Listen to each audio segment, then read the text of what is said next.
വന്യമൃഗങ്ങൾ കൂട്ടത്തോടെ കാടിറങ്ങി ജനവാസ മേഖലകളിൽ തമ്പടിക്കുമ്പോഴും പ്രതിരോധ മാർഗങ്ങൾ ഒരുക്കാതെ വനം വകുപ്പ്. ഏറ്റവും കൂടുതൽ നാട്ടുകാർക്ക് ദുരിതം വിതയ്ക്കുന്നത് കാടിറങ്ങുന്ന കാട്ടാനകൾ തന്നെ. കൂട്ടമായിട്ടെത്തുന്ന കാട്ടാനകൾ കൃഷിയിടങ്ങളിൽ തമ്പടിക്കുന്ന സാഹചര്യമാണ്. പ്രതിരോധ മാർഗങ്ങൾ ഒരുക്കുമെന്ന വനം വകുപ്പിന്റെ പ്രഖ്യാപനമൊന്നും നടപ്പിലായിട്ടില്ല.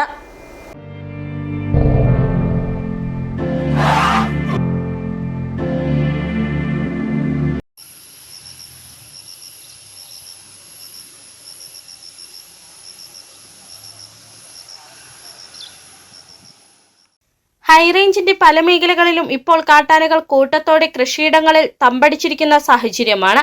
ഏക്കർ കണക്കിന് കൃഷിയാണ് കാട്ടാന ചവിട്ടി മെതിച്ചത്.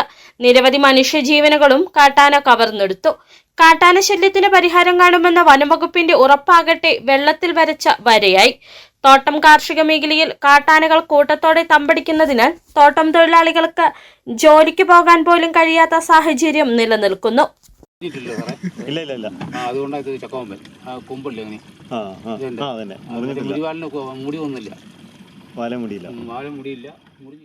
കാട്ടാനകൾ വീടുകൾ ഇടിച്ചു നിരത്തിയും കൃഷി നശിപ്പിച്ചും കാടുകയറാതെ നാട്ടിൽ തമ്പടിക്കുമ്പോൾ ഇവയെ കാടുകയറ്റാനും ആറാട്ടി സംഘങ്ങൾ പരിശ്രമിക്കുന്നില്ലെന്നാണ് ഉയരുന്ന ആരോപണം. കാട്ടാന ശല്യത്തിന് ശാശ്വതമായ പരിഹാരം കാണുന്നതിനും വനംവകുപ്പ് പ്രഖ്യാപിച്ച പ്രതിരോധ പദ്ധതികൾ നടപ്പാക്കുന്നതിനും അടിയന്തര നടപടിയുണ്ടായില്ലെങ്കിൽ ജനകീയ സമരത്തിനും തയ്യാറെടുക്കുകയാണ് നാട്ടുകാർ. City vision, Pooppara.